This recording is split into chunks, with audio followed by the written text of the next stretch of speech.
Greetings gamers, I'm LotusCrane. Today I'll be reviewing The Flame in the Flood, a roguelike, exploration, adventure, and survival game developed and published by The Molasses Flood. Now you'll notice that it doesn't say load or continue game. Like most roguelikes, this game features permadeath, and I'm pretty bad at these kinds of games, so I have already permadied multiple times. In fact, I learned on one of my playthroughs that that dead adventure skeleton with a backpack, that is apparently your previous self, even though you play the same person each time. So I originally thought this was a post-apocalyptic scenario. I'm thinking this might actually be purgatory. The fact that you're forced to die and then do it over again.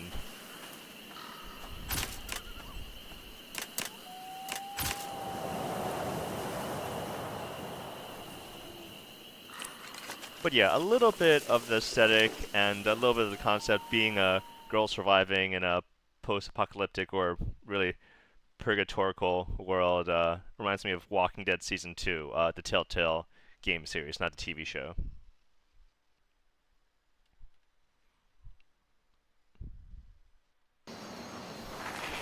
Oh, if you're wondering, the game is $20 on Steam, and it got a 73 on Metacritic.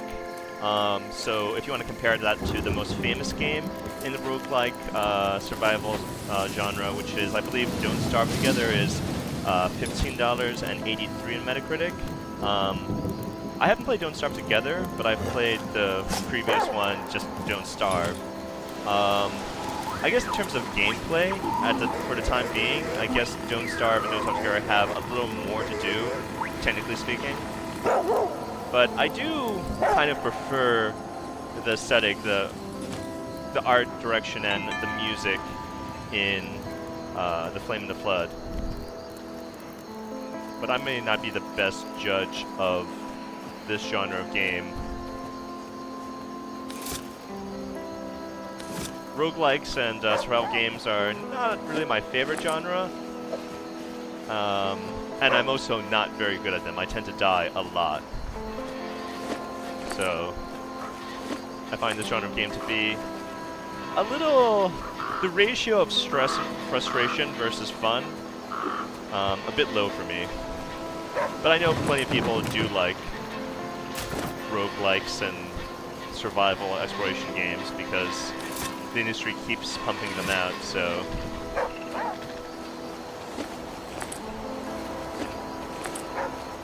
Oh, this I find very strange.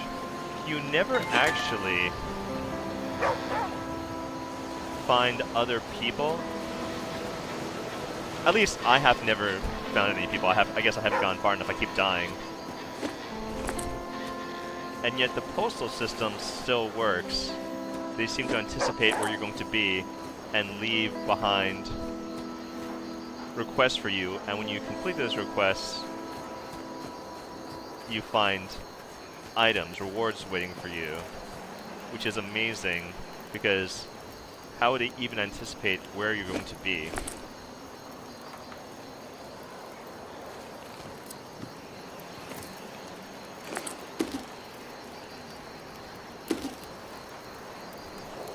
Alright, so the one small mercy is that each time you die, I'm not sure what proportion, but some of your items appear in the bag that the dog brings your next self or incarnation.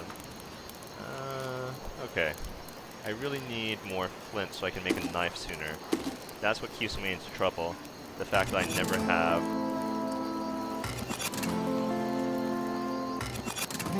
enough knives.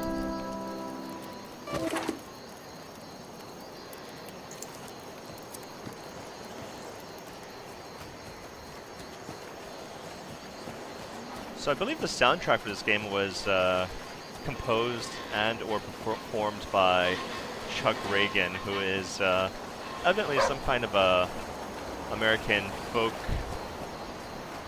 musician. I think I incorrectly identified it as like bluegrass or something the first time, but someone pointed out the distinctions between bluegrass and American folk to me, so my bad. I mean, either way, it's pretty enjoyable music. I wouldn't necessarily like purchase a bunch of albums and listen to it on my MP3 player all day. But it works well for this game. Oh, that fiddle?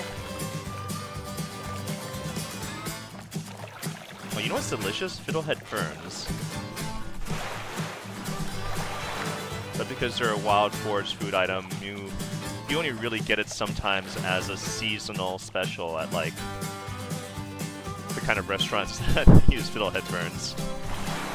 Alright, we don't want to collide with these because they'll damage your raft, and if your raft breaks, well, then you drown. There are a lot of ways to die in this game. After all, it's a roguelike adventure exploration survival game.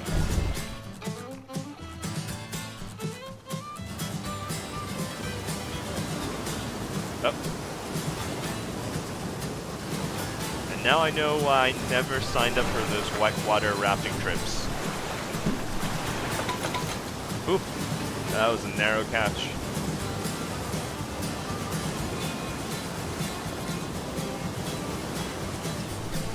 Oh no! Ooh, oh.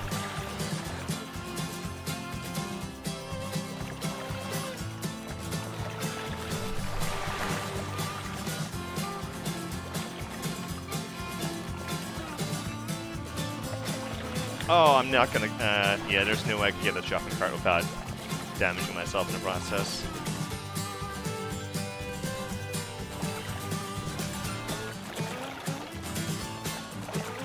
So it's funny, I don't know if the DLC for Don't Starve, Shipwrecked, I don't know if that came out before or after The Flame and the Flood. But compared to regular Don't Starve, these river navigation sections are one gameplay feature that Flame and the Flood has that Don't Starve doesn't. Okay, there we go.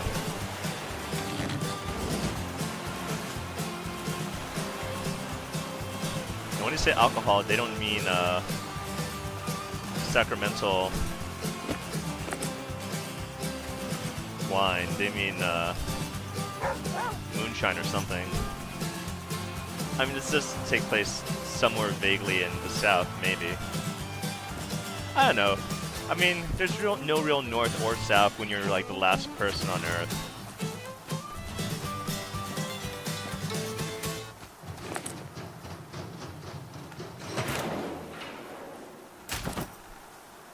Really? Oh, you know what? I totally forgot to transfer some items to the raft.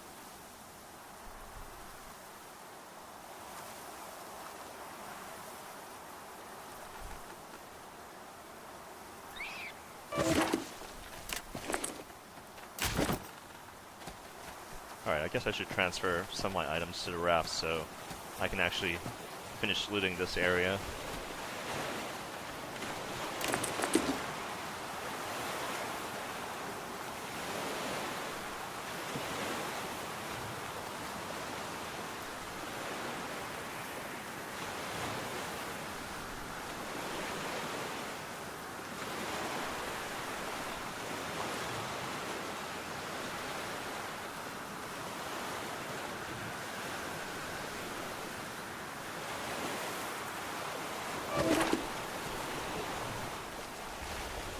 It's kind of cute how your dog is willing to carry materials for you.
go ahead and capture one of these rabbits.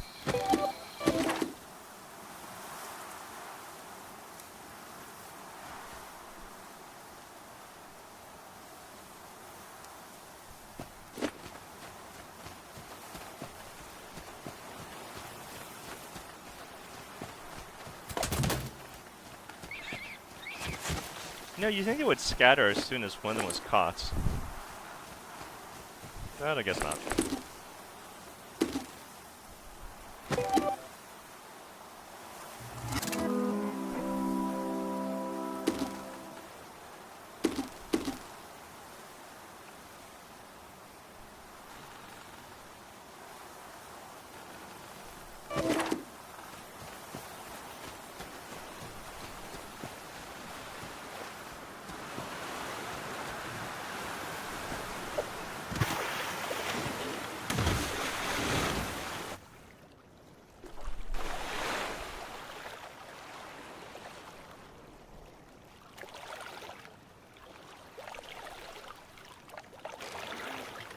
Alright, those sites on the right are too far for me to get to. I think they're actually on the other side of the fork that I didn't take.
So you may be wondering, why are we harassing those crows? It's because if you let them cough too long, they'll eventually attract wolves or whatnot.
You can never have too much flint.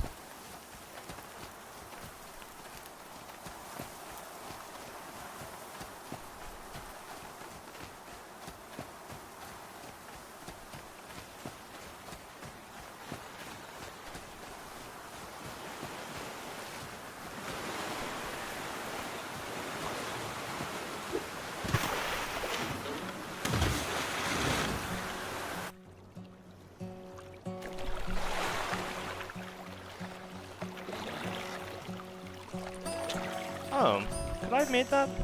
Well, too late now.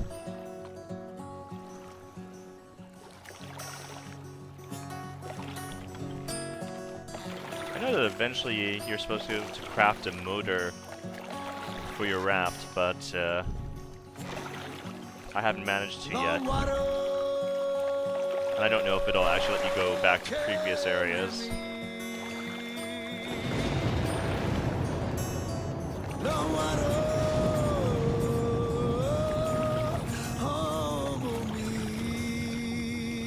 I'm going to assume that that's Chuck Reagan singing.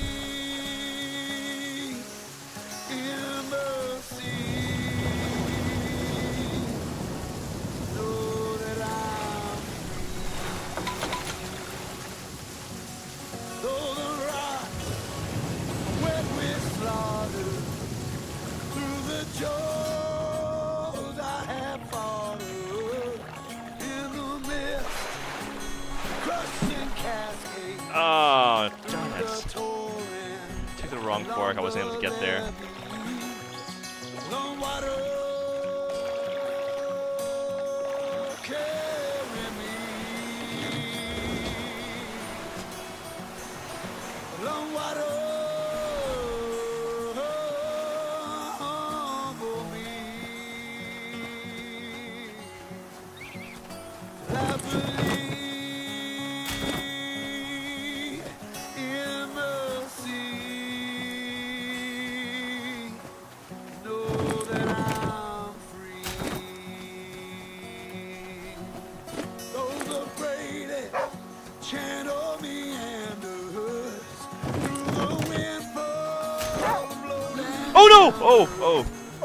Oh, those stupid things.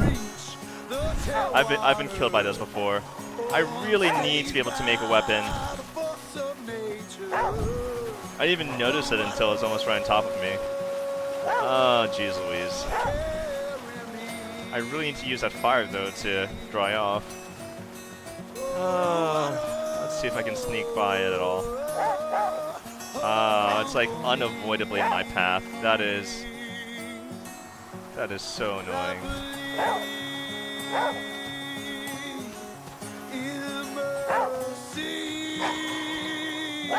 Alright, let's see if I can run circles around it, or not.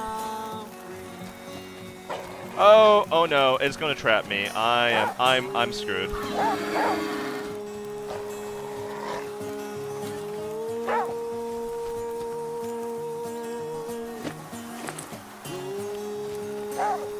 Oh, it looks like... Oh, that's right. Like actual animals, it won't willingly go up to a fire.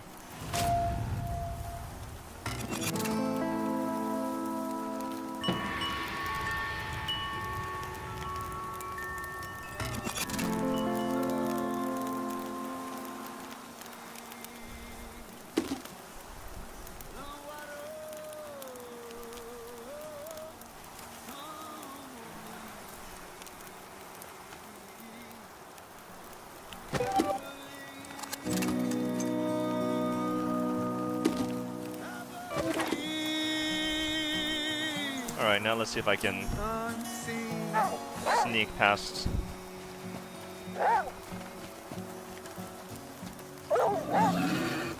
Oh! Well, that's just great. I traded one affliction for another.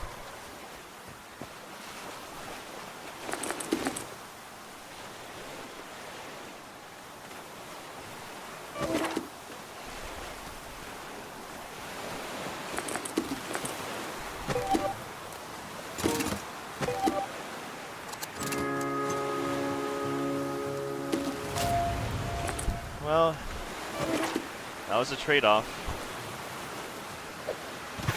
I don't remember seeing boars this early in the journey, though.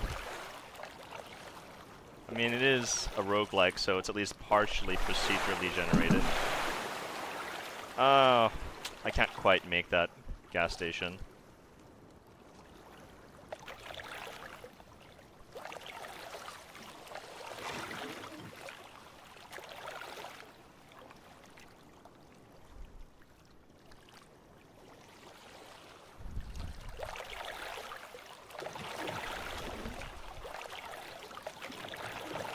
So the gas stations, besides siphoning gas, if you have an empty jar, that's where you would upgrade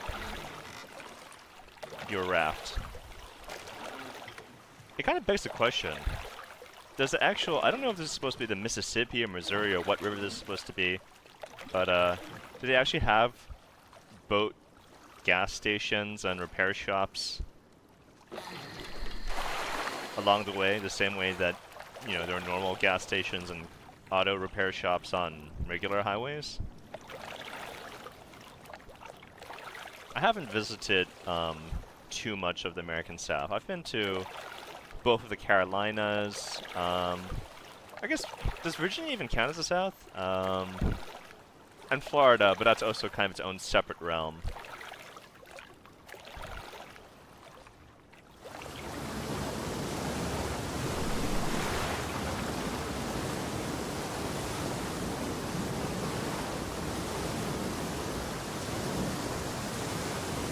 Oh no, really? Oh, whoa! I can't believe I made that turn in time.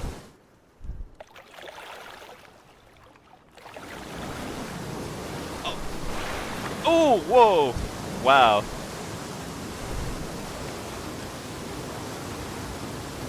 Oh, no, no! Oh, oh man.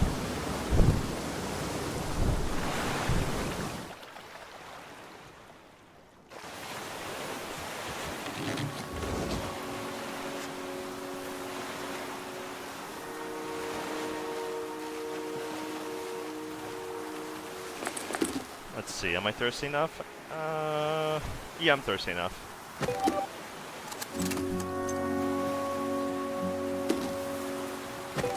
And then fill it with dirty water.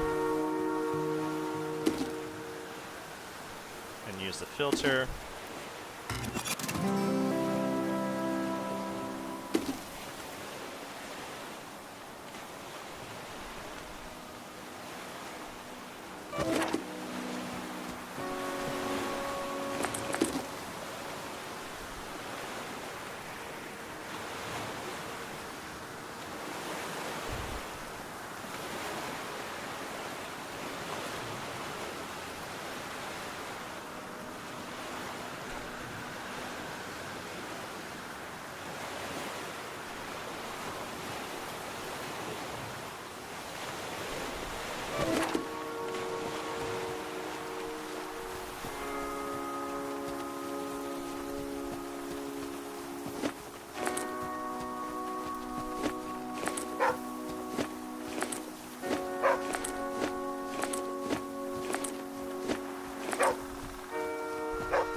By the way, dandelions are totally edible in real life. In fact, if you go to a sufficiently frou-frou restaurant, you can even get a dandelion salad. Actually, I think one of my friends in the Poconos, I think he mentioned he was planning to try and ferment some dandelion wine. It'll be interesting to give that a taste once he's done with that.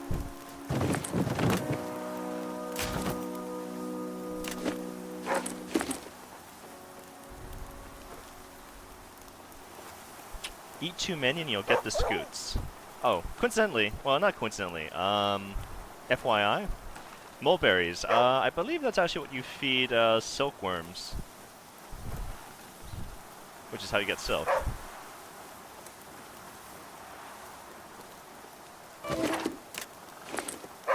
What's the dog barking about? The dog usually barks when...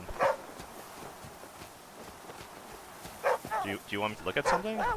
Is there an item around here?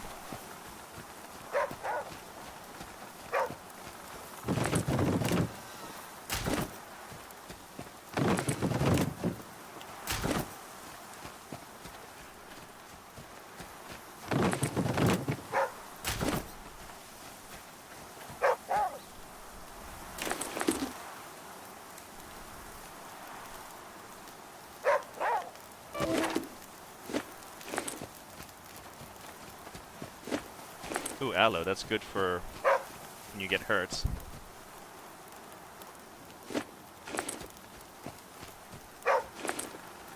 I hope this isn't like a zombie or something crazy.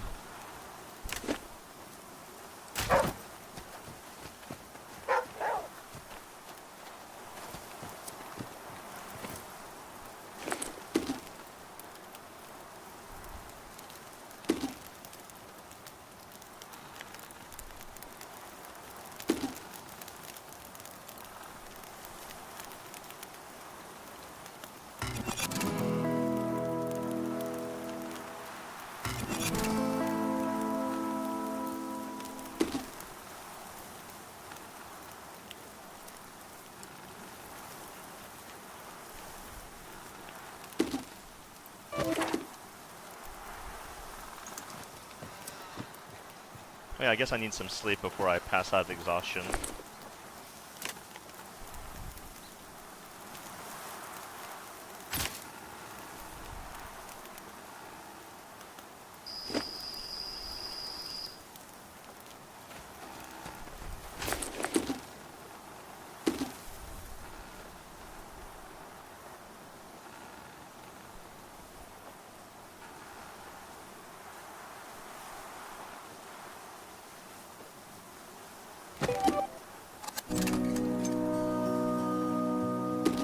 Yucca, that's also kind of a trendy food item.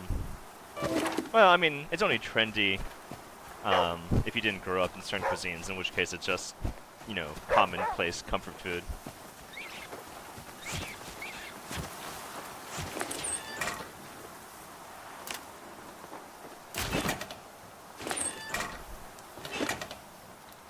But yeah, like I said, I don't know who is delivering the mail, and like they're really good at it because they're anticipating where you're going to be.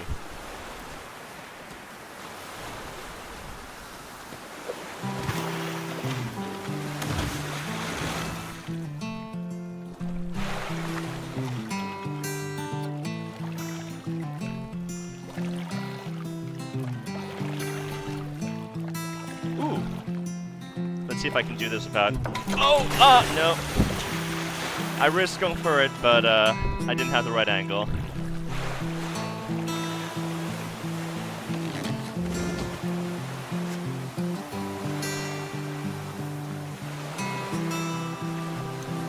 Anyway, I think you get the idea of what this game is like. Yeah, I mean, that music is pretty nice.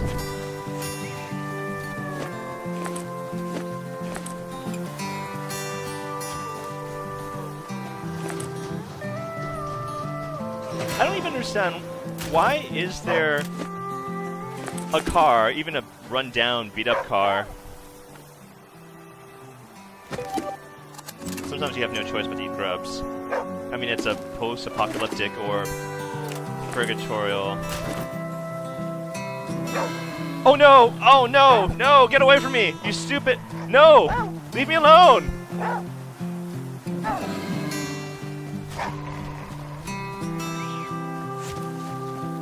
Oh, come on!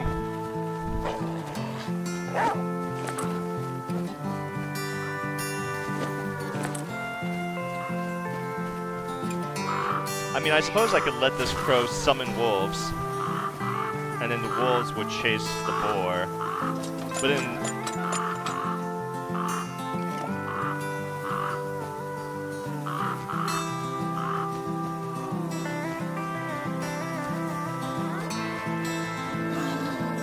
Oh, come on! No! No! Come on. I wonder if I can make it, like, crash enough times if it will knock itself out.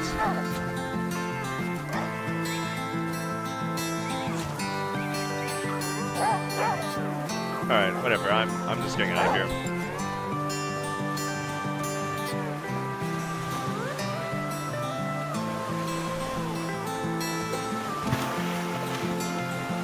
But yeah, so overall, I would say... Come on, navigate. I really want to... Come on, let me go that way. Okay. But yeah, overall, I would say I can't take my hands off the... I'm gonna say LotusCrane approved. I mean, again, caveat or asterisk, I'm not super fond of the genre as a whole, because I find dying a lot to be kind of stressful. But for what it is, it has a charming aesthetic, decent music, and it's not really supposed to be a horror game, but you can see I'm getting jump scares even when something like a wild boar appears. But yeah, I'm going to say LotusCrane approved. If you like this video, please remember to subscribe to my channel and share the link with your friends. I'm LotusCrane, signing off.